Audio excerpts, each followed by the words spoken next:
Hi!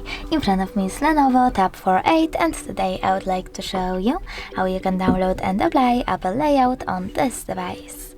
Start by opening Play Store, clicking on the search bar and typing iOS launcher. Following that, install this free launcher from this developer and open it.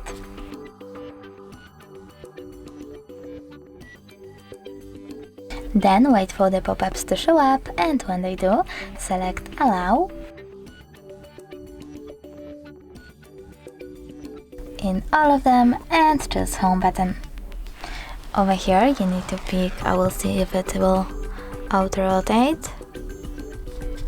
Okay, so now select iOS launcher by clicking on it, choose Always, and as you can see, Apple layout was applied successfully on my device.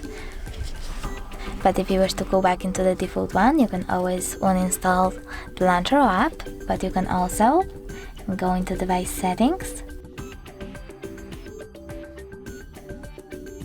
then scroll down, click on apps, click on this gear icon at the top right corner and select Home app. Over here click on Lenovo launcher to go back into the default one, and if you wish to go back into the iOS one, just click iOS. Thanks so much for watching. If you enjoyed this video, don't forget to leave a like, comment and subscribe. Bye!